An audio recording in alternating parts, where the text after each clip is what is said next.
E agora a gente muda de assunto, mas continuando falando de notícia boa, novidade boa, é que o levantamento sistemático da produção agrícola, LSPA, do IBGE, que é publicado mensalmente, projetou, gente, um excelente desempenho da safra goiana em 2023, viu? Além da safra de grãos, o novo relatório projeta um desempenho positivo de outras culturas neste ano aqui em Goiás, a exemplo da mandioca, da laranja, a uva e a banana. E o estado continua na posição de terceiro maior produtor de grãos do país. Para a gente falar sobre esses números fantásticos, né, eu recebo aqui no estúdio a Patrícia Honorato, que é superintendente de produção rural da SEAPA. Seja muito bem-vinda, Patrícia. Bom dia para você. Bom dia, Liz. Obrigada pelo convite. É uma honra poder falar desse agro tão pujante aqui no estado de Goiás. Porque antes de falar desses números que são tão fantásticos, a gente tem que falar o trabalho da SEAPA antes, que é o investimento, tanto em preparação dos produtores, como em preparação também desse terreno tão fértil, né? Com certeza. O estado de Goiás, ele tem se destacado dentro de um cenário de competitividade desde a última safra. A gente tem acompanhado um aumento nas nossas produções anualmente. Isso se dá muito em relação a investimentos, na qual aqui a gente pode citar investimentos em tecnologia, em armazenamento, investimentos também em melhoramento genético, no que os agricultores têm realizado, e torna o nosso ambiente um ambiente de negócio extremamente favorável, que permite ao agricultor melhores resultados. A gente está falando de ambientes climáticos, conforme da última safra, 22 e 23, que permitem a gente ter esses resultados também. Então, a gente tem, os dados já mostram para a gente um aumento na produção, um aumento na expansão da área plantada deste ano, mas é claro que a gente precisa também aliar isso às condições que vão vir de irregularidades climáticas vinculadas ao El Niño. A gente teve essas mesmas condições em 15 e 16, nas últimas safras 15 e 16, e este ano também é ano de El Niño, que tem uma irregularidade climática, e então a gente tem uma janela de plantio um pouco mais irregular. A gente está pressionando um pouquinho por conta dessas chuvas que a gente está acompanhando agora. Em outubro, no início de novembro, a região centro-norte do estado vai ter um pouquinho de condicionante climática desfavorável. Porque tem essa preparação, isso faz parte da preparação também, né? Faz parte desses resultados, vamos dizer assim, essa previsão, né? Já tentar prever o que vai acontecer. Essas chuvas que você mencionou, que caíram em agosto, também a gente teve episódios em setembro, já tivemos alguns episódios mais frequentes agora em outubro, elas não são tão volumosas no sentido de garantir ali, umidificar o solo para esses produtores, mas elas também representam um risco para eles. Por isso que é tão importante essa preparação, né?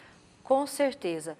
Pensando nisso, inclusive, a Secretaria de Estado da Agricultura, junto com diversos parceiros, aqui eu cito o INMET, o Instituto de Fortalecimento da Agropecuária, o IFAG, a gente fez um boletim pré-safra, falando sobre as condições de mercado, a produção, as condições climáticas que vão estar vinculadas a essa safra 23-24. O agricultor, ele precisa se preparar para esse ambiente e a gente tem tido realmente retorno muito positivo em função disso. Os agricultores estão aptos a plantar desde o final de setembro, mas a gente está acompanhando as melhores condições climáticas para que os resultados, principalmente da soja, sejam melhores, conforme já demonstram os resultados da LSPA, que é o levantamento sistemático da produção agrícola, vinculados ao IBGE. Então, os agricultores estão muito confiantes com essa primeira safra de soja, estão realmente já fazendo investimentos e a gente precisa, sim, falar de investimentos em tecnologia. Diante disso, também, a gente fala aqui de alguns investimentos, por exemplo, o Fundo Constitucional do Centro-Oeste, o FCO, que permite aos agricultores investimentos, custeios, com taxa de juros subsidiados, no qual o governo de Goiás tem cadeiras e também delibera dentro do Conselho Deliberativo sobre as melhores condições dentro de uma programação desse custo, dessa possibilidade de juros subsidiados e de financiamento. Isso é muito importante para o produtor que está ali, né, lutando com essas adversidades climáticas, lutando também para garantir a venda, né? A gente já teve safra recorde aqui em Goiás, que safras anos à frente já tinham sido comercializadas, mas é bom também a gente observar que esses resultados, né, Goiás é o terceiro maior produtor de grãos e tem outras culturas também se destacando aqui no estado, essa é uma preocupação também com o meio ambiente, né? O respeito ao vazio sanitário, Tudo isso é preparação para que a safra seja de qualidade, para que a terra tenha condições de produzir nessa escala tão volumosa, né? Existe essa preocupação, né? É bom a gente enfatizar isso. Com certeza.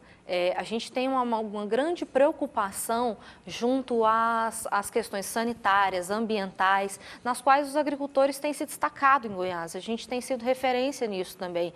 Então, a gente demonstra junto aos agricultores as responsabilidades que Goiás tem assumido, os compromissos junto ao vazio sanitário, os compromissos ao uso de tecnologia, à eliminação de resíduos, por exemplo. Então, a gente tem se destacado nisso e isso reforça os nossos dados que a gente tem trazido, que são resultados extremamente positivos. Claro que essa safra ainda é preliminar, os plantios estão iniciando agora, são estimativas de safra, mas que já demonstram o potencial de Goiás. A gente se destaca desde a safra passada como o terceiro maior produtor no ranking nacional de grãos. E isso é muito significativo. A gente vai ter uma oferta muito maior, grandes demandas que já vêm desde a safra 2022-23. Tem algum cultivo aqui no estado que vem surpreendendo o pessoal lá da SEAP? Porque está se destacando, porque ninguém ainda tinha pensado em investir tão forte nesse tipo de cultivo e aqui Goiás tem se mostrado um ambiente perfeito. Sim, até os próprios dados do IBGE também reforçam. Aqui, então, a gente vai mudar um pouco o cenário e falar sobre diversificação. Diversificação é fundamental até para a geração de renda. Então, quando a gente fala nessa diversificação de renda, é importante a gente falar de algumas culturas que foram destaques também no levantamento. Aqui eu cito a mandioca, a uva, a banana. O projeto de fruticultura em Goiás, ele é um projeto piloto e prioritário de governo que reforça a importância de Goiás e como Goiás tem tratado as questões das fruticulturas. Então, a uva e a banana também vêm nesse cenário de crescimento, reforçando e colocando Goiás em posição de destaque também para a fruticultura. Mandiocultura, a gente teve um destaque aqui de quase 208 mil toneladas, um aumento extremamente expressivo com relação à safra passada. E o governo tem uma ação fundamental dentro desse cenário, tanto de fruticultura quanto de diversificação. Diversos programas estão sendo implementados. O programa de fruticultura, como eu citei, recentemente a SEAPA fez, a Secretaria de Agricultura fez uma sessão para diversos municípios de processamento de mandioca, de fábricas móveis de farinha que permitem esse processamento e também estamos atuando fortemente com o programa de aquisição de alimentos, que permite comprar esses alimentos da agricultura familiar e a sua doação simultânea a público em situação de vulnerabilidade. Diante dessa situação, a gente se viu numa situação conforme os dados demonstram, nós podemos reforçar a questão, por exemplo, da mandiocultura. Os agricultores plantaram mais para que eles também já possam vender. E a gente consegue processar uma mandioca e ter um valor muito elevado no quilo pago. Então, a gente compra esses produtos da agricultura familiar e reforça a gente no ambiente de inclusão produtiva, que a gente quer tornar também os pequenos agricultores competitivos dentro de um cenário de ambiente de negócio. Perfeito. Muito obrigada pela sua participação, Patrícia. Agradeço aqui trazer esses dados, porque é sempre bom a gente estar esclarecendo, estar mostrando os detalhes que fazem Goiás sempre avançar, né? Muito obrigada e parabéns pelo trabalho. Muito obrigada. Nós da SEAPA temos orgulho do agro goiano, a gente se desenvolve junto com os agricultores e reforçamos o nosso compromisso junto a todos os produtores rurais do estado de Goiás. Muito obrigada e bom trabalho.